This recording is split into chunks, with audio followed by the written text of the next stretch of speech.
பூங்காற்று திரும்புமா அடுத்த வர எபிசோடில் பார்த்தீங்க அப்படின்னா குமரன் வந்து தன் அப்பாவை காப்பாற்றினது ஆனந்தி அப்படின்னு தெரிஞ்சோடனே ரொம்பவே வந்து சந்தோஷப்படுறாங்க. அது மட்டும் இல்லாமல் குமரனுக்கு ஆனந்தி வந்து ரொம்பவே பிடிக்கும். அவங்க மேலே பார்த்தீங்கன்னா இவருக்கு காதல் இருக்கும். அதை வந்து வெளிப்படையாக சொல்லாமல் இருப்பார். ஆனந்திக்கு பார்த்தீங்க அப்படின்னா இவங்க அப்பாவை காப்பாற்றினது தான் நம்ம தான் அப்படின்னு தெரிஞ்சோடனே அவங்களுக்கும் ரொம்பவே சந்தோஷமாக இருக்கும். ஆனந்தி தான் தன்னை காப்பாற்றினா அப்படின்னு தெரிஞ்சோடனே குமரனோட அப்பா பார்த்தீங்கன்னா போய் ஆனந்தியை கூட்டிகிட்டு வந்து வீட்டில் விருந்தெல்லாம் வைப்பாங்க. வீட்டில் உள்ள எல்லாருமே ரொம்பவே சந்தோஷப்படுவாங்க.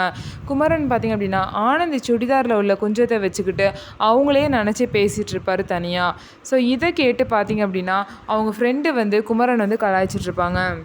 ஆனந்தி வந்து உங்கள் மனசில் இருக்காங்கன்னு தெரியும், ஆனால் நீ ஒத்துக்கவே மாட்ட, நீ வந்து ஆனந்தியே நீயும் ஃப்ரெண்டுன்னு தான் சொல்ல போகிற அப்படி தானே அப்படின்னு சொல்லிட்டு குமரன் கிட்டே கேட்பாரு. அதுக்கு குமரனும் ஆமாம் நாங்கள் 2 பேரும் ஃப்ரெண்ட்ஸ் தான் அப்படின்னு சொல்லுவாங்க. ஸோ ஆனந்த் பார்த்தீங்க அப்படின்னா கண்டிப்பாக வந்து வீரபத்ரனோட டார்ச்சர்லேருந்து ஆனந்தி தப்பிச்சு குமரனை தான் கல்யாணம் பண்ணிக்க போகிறாங்க. இந்த மாதிரி தான் வரப்போகிற எபிசோடில் நடக்க போகுது. நம்ம வீடியோ உங்களுக்கு பிடிச்சிருந்தா நம்ம வீடியோவை லைக் பண்ணிக்கோங்க. அதுக்கப்புறம் மறக்காமல் நம்மளோட சேனலை சப்ஸ்கிரைப் அண்ட் ஹைப் பண்ணிவிட்டு பாருங்கள்.